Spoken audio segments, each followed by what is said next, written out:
The main thing that I really struggled with was just hypocrisy. How could I be a follower of Jesus, but then still have this thing on the side that I still go to almost every single night? It's the thing that's bringing you comfort. Living in the sin in the moment, giving in to what you know, what we know.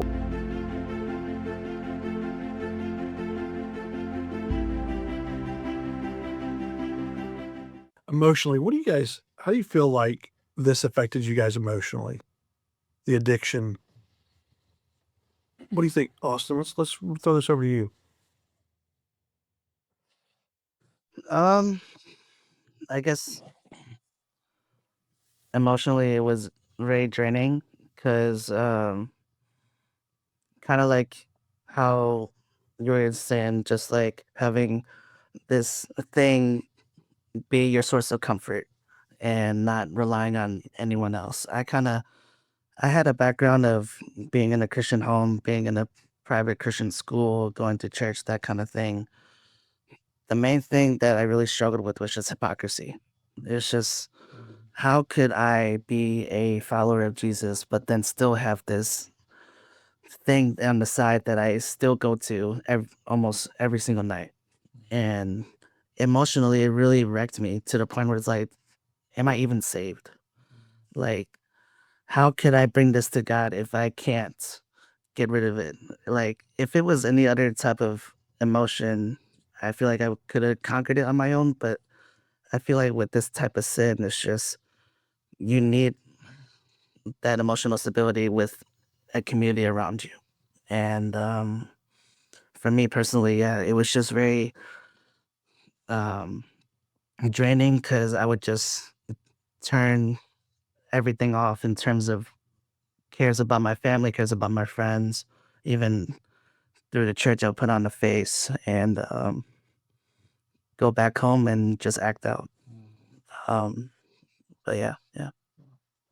Well, it's like it's your best friend, right? So you protect it at all costs, and you look forward to it, and you do whatever you can to make sure that it's going to be happy. Like it has a room, it has a space, it has a place in your heart so that it can flourish. I mean, really, you nurture this thing that is literally sin, and I think trying to wrap your head around that it's still kind of mind-boggling. It doesn't make sense other than the fact that it's the thing that's bringing you comfort, right? Yeah. Living in the sin in the moment, giving in to what you know, what we know is sin. And it brings depression and anxiety and hypocrisy. And you're not going to be able to become the full man God intended you to be with that owning you, because it owns you. But I don't think living in the sin, I realized it as much as I do now looking back, where I've released that. Like I said, it's recovery. I'm not recovered, but that sin doesn't live with me. I don't wake up and think, it's not my first and second or last thought of the day. It just isn't anymore. So being what I would say somewhat delivered from that sin, I can look back and realize, oh my gosh, why didn't I identify and move forward? Yeah. What took so long? Yeah, what took so long? Yeah.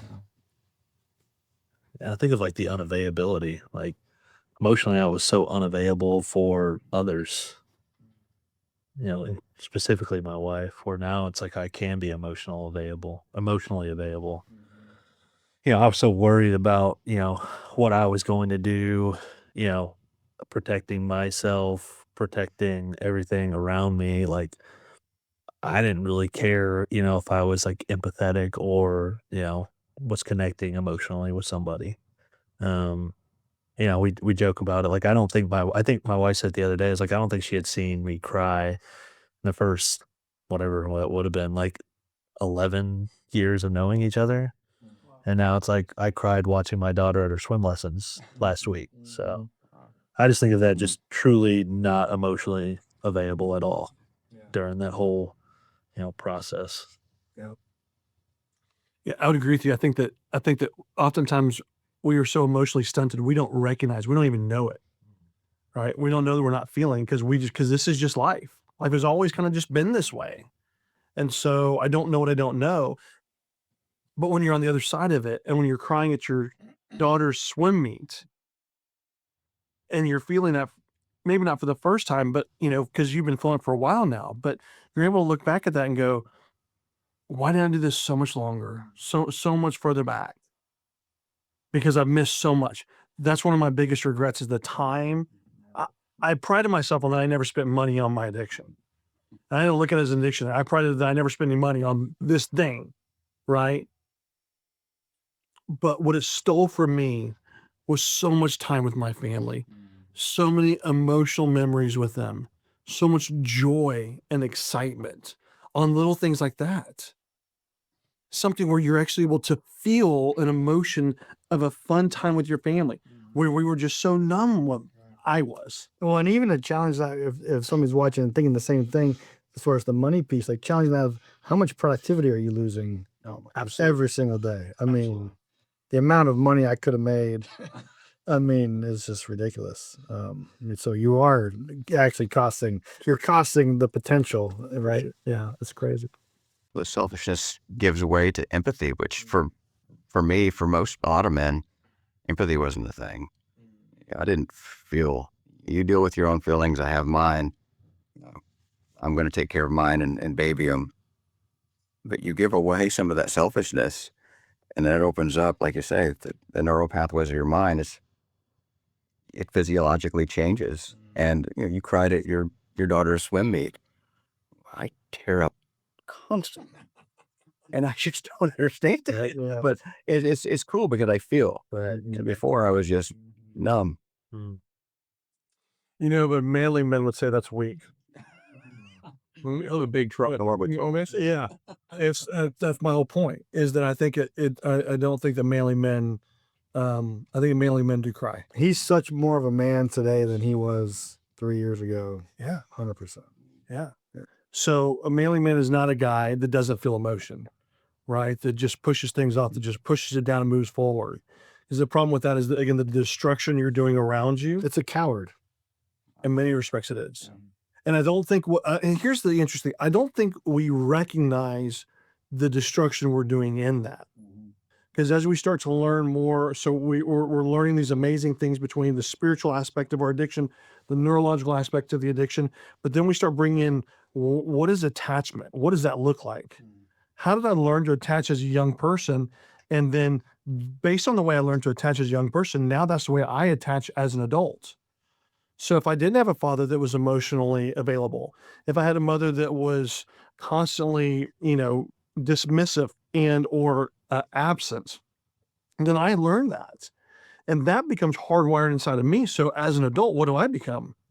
Emotionally unavailable, dismissive, absent. And I perpetuate that struggle and that chaos in the lives of the people that I'm around, my children, my spouse. And I firmly believe that's why the Bible talks about generational curse being passed down from generation to generation. Because if I'm dealing with sexual sin in my life, the thing I'm not going to talk to my children or other people about is any type of sexual sin. I'm going to stay as far away from that as possible, right? Because the thing I don't want is for Andrew to say, why? How do you know about that? Why would you say that? Have you experienced that? Are you dealing with that? Because then I got to lie again. And remember, I got to protect this secret behind me. So I just don't ever talk about it. And that's why generational sin goes from generation to generation. When we say, look, enough's enough, and it's done with me, and we recognize that that's not our identity, and that I do bad things, therefore I'm a bad, no. I do bad things, and there's consequences to those bad things. But as a Christ follower, I'm an heir and a co-heir to the throne. That is who I am.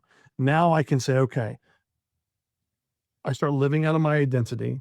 My heart starts to change, and I start to become free to be able to sit on a stage like this and share tons of brokenness and things that would embarrass most people. But it's not my story. It's God's story. And it doesn't define who I am. What defines who I am is the King of Kings and the Lord of Lords. Amen. Period. And so now I can start to love out of the capacity that God gives me, and I can start to recognize other areas of my life that are broken. And now he says, hey, Graham, look, you're dealing with this. But dude, I got this over here that I want you to deal with. I think you had one of those things in your life. Yeah, it was so nicotine smoking had been part of my life. For my dad smoked growing up, so I started smoking because that was cool. And then when I started dating my now wife, that was a deal breaker. So I switched to vaping, which is the worst option, and from an addiction standpoint. And then I started feeling the shame of every time I would need to go buy some more. It was just like, I'm going to tell my wife I'm going to, and I hate it. So finally I knew I needed to get rid of it, and I just turned it off. And driving home, I was like, I'm not going. And she even said, what do you mean? I was like, I'm done. And the other thing that you learn through this process is you tell the truth. Yeah. And your word means something. So if I say I'm going to do something, I'm going to do it. And I'm not perfect at that, but when it came to the nicotine, I dropped it. So yeah, been nicotine free for 2 years, almost 2.5. No, That's amazing. yeah, it's great. One of the cool things is that as God's restoring our heart back to him, and we recognize that life's not all about us, now we have the capacity to do stuff like that. Mm-hmm. That's right. Or before, I didn't care. That's right. That's the least. that was just me getting in between fixes. That's all that was. And that was a part of the way I coped. That's right. That's right. And so now I recognize now I can turn to God, and I can turn to my wife and the healthy people to cope with, losing a job. How do I deal with that? Mm-hmm. Right? Illness, sickness, the loss of a family member.